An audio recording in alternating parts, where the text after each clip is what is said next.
ओम शांति। आइए सुनते हैं ज्ञान सागर पतित पावन परम पिता परमात्मा के द्वारा सुनाए गए ज्ञान के महावाक्य। 25 जनवरी 2023। मीठे बच्चे, बाप को याद करने की खूब मेहनत करो, क्योंकि तुम्हें सच्चा सोना बनना है। प्रश्न: अच्छे पुरुषार्थियों की निशानी क्या होगी? उत्तर: जो अच्छे पुरुषार्थी होंगे वह कदम कदम श्रीमत पर चलेंगे। सदा श्रीमत पर चलने वाले ही ऊंच पद पाते हैं। बाबा बच्चों को सदा श्रीमत पर चलने के लिए क्यों कहता? क्योंकि वही एक सच्चा माशूक है, बाकी सब उनके आशिक हैं। ओम शांति। ओम शांति का अर्थ तो नए व पुराने बच्चों ने समझा है। तुम बच्चे जान गए हो कि हम सभी आत्माएं परमात्मा की संतान हैं। परमात्मा ऊंचे ते ऊंच और बहुत प्यारे ते प्यारा मासूक सभी का। बच्चों को ज्ञान और भक्ति का राज तो समझाया है। ज्ञान माना दिन, सतयुग त्रेता, भक्ति माना रात, द्वापर और कलयुग। भारत की ही बात है और धर्मों से तुम्हारा जास्ती कनेक्शन नहीं है। 84 जन्म भी तुम ही भोगते हो। पहले पहले भी तुम भारतवासी आए हो। 84 जन्मों का चक्र तुम भारतवासियों के लिए है, ऐसे कोई नहीं कहेंगे। इस्लामी बौद्धि आदि 84 जन्म लेते हैं, नहीं, भारतवासी ही लेते हैं। भारत ही अविनाशी खंड है। यह कब विनाश नहीं होता और सभी खंडों का विनाश हो जाता है। भारत ही सबसे ऊंच ते ऊंच है, अविनाशी है। भारत खंड ही स्वर्ग बनता है और कोई खंड स्वर्ग नहीं बनता। बच्चों को समझाया गया है, नई दुनिया सतयुग में भारत ही होगा। भारत ही स्वर्ग कहलाता है। वही फिर 84 जन्म लेते हैं, आखिरी नरकवासी बनते हैं। फिर वही भारतवासी स्वर्गवासी बनेंगे। इस समय सभी नरकवासी हैं, फिर और सब खंड विनाश होंगे, बाकी भारत ही रहेगा। भारत खंड की महिमा अपरम अपार है। वैसे परमपिता परमात्मा की महिमा और गीता की महिमा भी अपरम अपार है, परंतु सच्ची गीता की। अभी बाप तुमको राजयोग सिखलाते हैं। यह गीता का पुरुषोत्तम संगम युग है। भारत ही फिर पुरुषोत्तम बनने का है। अभी वह आदि सनातन देवी देवता धर्म नहीं है, राज्य भी नहीं है, तो वो युग भी नहीं है। बाबा ने समझाया है, यह भूल भी ड्रामा में है। गीता पर फिर श्री कृष्ण का नाम रखेंगे। जब भक्ति मार्ग शुरू होगा तो पहले पहले गीता ही होगी। अभी यह गीता आदि सब शास्त्र खत्म हो जाने हैं, बाकी सिर्फ देवी देवता धर्म ही रहेगा। ऐसे नहीं कि उनके साथ गीता भागवत आदि भी रहेंगे, नहीं। प्रारब्ध मिल गई, सद्गति हो गई तो फिर कोई शास्त्र आदि की दरकार नहीं। सतयुग में कोई भी गुरु शास्त्र आदि नहीं होते। इस समय तो अनेक गुरु हैं। भक्ति सिखलाने वाले, सद्गति देने वाला तो एक ही रूहानी बाप है, जिसकी अपरम अपार महिमा है। उसे ही वर्ल्ड ऑलमाइटी अथॉरिटी कहा जाता है। भारतवासी बहुत करके यह भूल करते हैं, जो कहते हैं वह अंतर्यामी है, सबके अंदर को जानता है। बाप कहते हैं, बच्चे मैं कोई के अंदर को नहीं जानता हूँ। मेरा तो काम ही है पतितों को पावन बनाना, बाकी मैं अंतर्यामी नहीं हूँ। यह भक्ति मार्ग की उल्टी महिमा है। मुझे बुलाते ही हैं पतित दुनिया में और मैं एक ही बार आता हूँ। जबकि पुरानी दुनिया को नया बनाना है। मनुष्यों को ये पता ही नहीं कि यह जो दुनिया है वह नई सो पुरानी, पुरानी से नई कब बनती है। हर चीज़ सतो रजो तमो में जरूर आती है। मनुष्य भी एक जैसे होते हैं। बालक पहले सतो प्रधान, फिर युवा, वृद्ध होते हैं अर्थात रजो तमो में आते हैं। बूढ़ा शरीर होता है, वह छोड़ जाकर बच्चा बनते हैं। दुनिया भी नई सो पुरानी होती है। बच्चे जानते हैं नई दुनिया में भारत कितना ऊंच था। भारत की महिमा अपरम अपार है। इतना धनवान, सुखी, पवित्र और कोई खंड है नहीं। अब सतो प्रधान दुनिया स्थापन हो रही है। त्रिमूर्ति में भी ब्रह्मा, विष्णु, शंकर दिखाया है। उनका अर्थ कोई समझते नहीं है। वास्तव में कहना चाहिए त्रिमूर्ति शिव, न कि ब्रह्मा। ब्रह्मा, विष्णु, शंकर को क्रिएट किसने किया? ऊंचे ते ऊंच शिव बाबा है। कहते हैं ब्रह्मा देवताय नमः, विष्णु देवताय नमः, शंकर देवताय नमः, शिव परमात्माय नमः। तो वह ऊंच हुआ ना, वह है रचयिता। गाते भी हैं परमपिता परमात्मा ब्रह्मा द्वारा ब्राह्मणों की स्थापना करते हैं। फिर परमात्मा बाप द्वारा वर्षा भी मिलता है। फिर खुद बैठ ब्राह्मणों को पढ़ाते हैं, क्योंकि वह बाप भी है, सुप्रीम टीचर भी है। वर्ल्ड की हिस्ट्री ज्योग्राफी कैसे चक्र लगाती है वह बैठ समझाते हैं।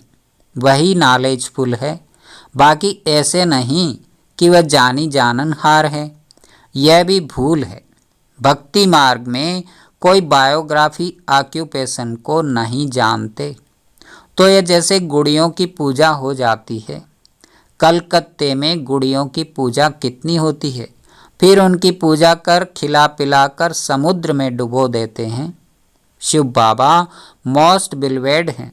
बाप कहते हैं मेरा भी मिट्टी का लिंग बनाकर पूजा आदि कर फिर तोड़ फोड़ देते हैं। सवेरे बनाते हैं, शाम को तोड़ देते हैं। ये सब है भक्ति मार्ग, अंधश्रद्धा की पूजा। मनुष्य गाते भी हैं आपे ही पूज्य, आपे ही पुजारी।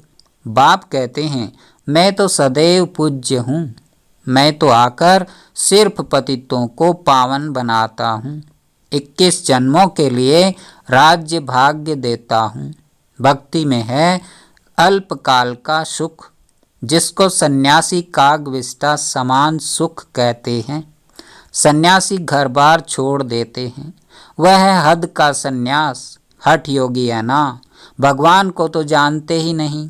ब्रह्म को याद करते हैं, ब्रह्म तो भगवान नहीं। भगवान तो एक ही निराकार शिव है, जो सर्व आत्माओं का बाप है। ब्रह्म है हम आत्माओं के रहने का स्थान। वह ब्रह्मांड स्वीट होम है। वहाँ से हम आत्माएं यहाँ पाठ बजाने आती हैं। आत्मा कहती है हम एक शरीर छोड़ दूसरा शरीर लेता हूँ। 84 जन्म भी भारतवासियों के हैं। जिन्होंने बहुत भक्ति की है वही फिर ज्ञान भी जास्ती उठाएंगे। बाप कहते हैं बच्चे गृहस्थ व्यवहार में भल रहो, परंतु श्रीमत पर चलो। तुम सब आत्माएं आशिक हो एक परमात्मा माशूक के। द्वापर से लेकर तुम याद करते आए हो। दुख में आत्मा बाप को याद करती है। यह है ही दुख धाम। आत्माएं असली शांति धाम की निवासी हैं। पीछे आई सुख धाम में। फिर हमने 84 जन्म लिए। हम सो हम का अर्थ भी समझाया है। वह कह देते आत्मा सो परमात्मा, परमात्मा सो आत्मा। अब बाप समझाते हैं आत्मा सो परमात्मा कैसे हो सकता। परमात्मा तो एक है, उनके सब बच्चे हैं। साधु संत आदि भी हम सो का अर्थ रांग करते हैं। अब बाप ने समझाया है हम सो का अर्थ ही है हम आत्मा सतयुग में सो देवी देवता थी। फिर हम सो क्षत्रिय, हम सो वैश्य, हम सो शूद्र बनी। अब फिर हम सो ब्राह्मण बने हैं, हम सो देवता बनने के लिए। यह है यथार्थ अर्थ। वह है बिल्कुल रांग। बाप कहते हैं मनुष्य रावण की मत पर चल, कितने झूठे हो गए हैं। इसलिए कहावत है झूठी माया झूठी काया। सतयुग में ऐसे नहीं कहेंगे। वह है सचखंड, वहाँ झूठ का नाम निशान नहीं, या फिर सच का नाम निशान नहीं। फिर भी आटे में नमक कहा जाता है। सतयुग में है देवी गुण वाले मनुष्य, उन्हों का है देवता धर्म। पीछे और धर्म हुए हैं तो द्वैत हुआ। द्वापुर से आसुरी रावण राज्य शुरू हो जाता है। सतयुग में रावण राज्य भी नहीं तो 5 विकार भी नहीं हो सकते। वह संपूर्ण निर्विकारी। राम सीता को 14 कला संपूर्ण कहा जाता है। राम को बाण क्यों दिया है यह भी कोई नहीं जानते। हिंसा की तो बात नहीं। तुम हो गार्डली स्टूडेंट तो फादर भी हुआ, स्टूडेंट हैं तो वह टीचर हुआ।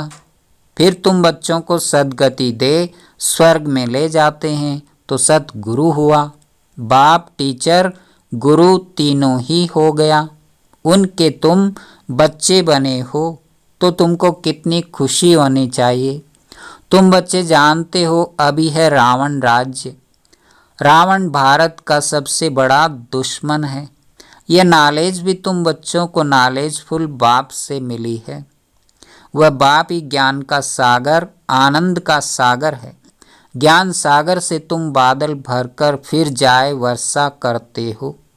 ज्ञान गंगाएं तुम हो, तुम्हारी ही महिमा है। बाकी पानी की गंगा में स्नान करने से पावन तो कोई बनता ही नहीं। मैले गंदे पानी में स्नान करने से भी समझते हैं हम पावन बन जाएंगे। चश्मे झरने के पानी को भी बहुत महत्व देते हैं। यह सब है भक्ति मार्ग। सतयुग त्रेता में भक्ति होती नहीं। वह है संपूर्ण निर्विकारी दुनिया। बाप कहते हैं बच्चे मैं तुमको अभी पावन बनाने आया हूँ। यह एक जन्म मुझे याद करो और पावन बनो तो तुम सतो प्रधान बन जाएंगे। मैं ही पतित पावन हूँ।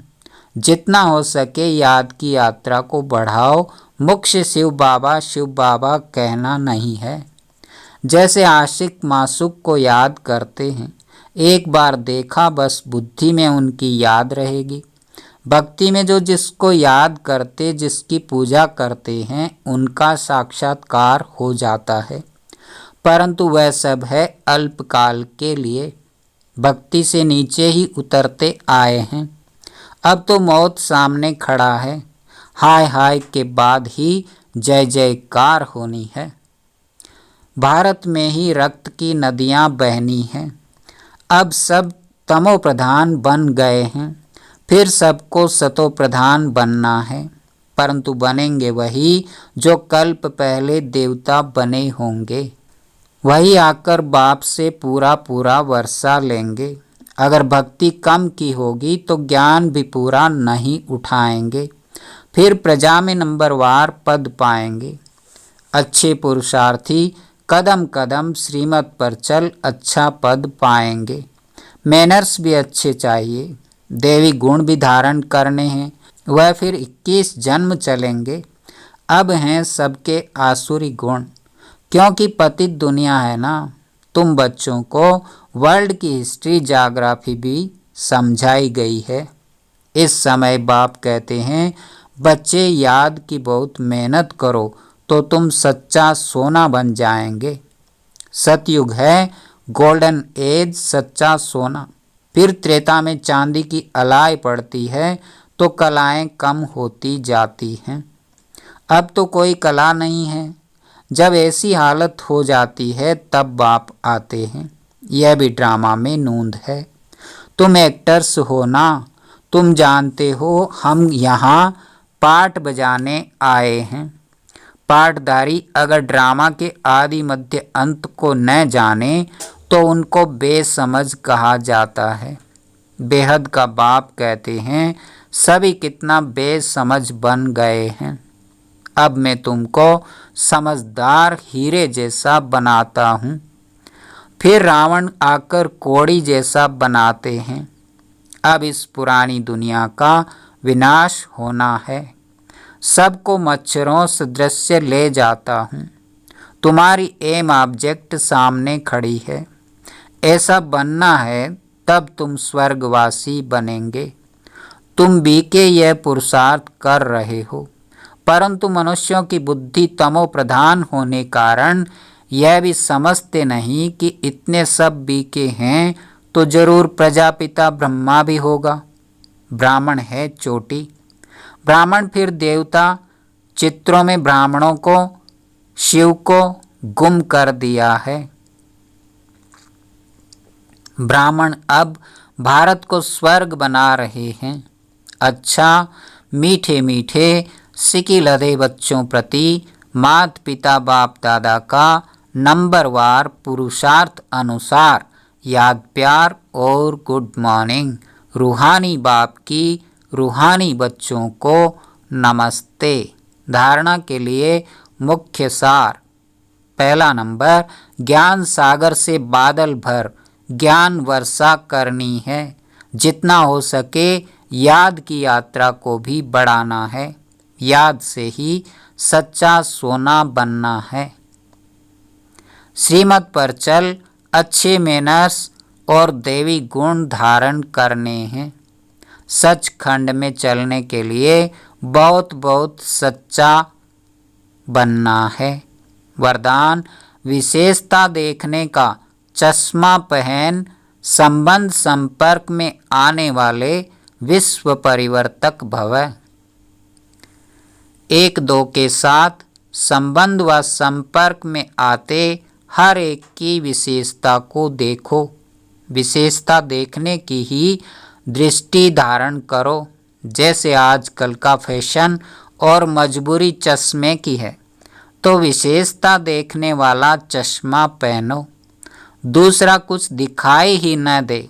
जैसे लाल चश्मा पहन लो तो हरा भी लाल दिखाई देता है। तो विशेषता के चश्मे द्वारा कीचड़ को न देख, कमल को देखने से विश्व परिवर्तन के विशेष कार्य के निमित्त बन जाएंगे। स्लोगन, पर चिंतन और पर दर्शन की धूल से सदा दूर रहो तो बेदाग अमूल्य हीरा बन जाएंगे। ओम शांति।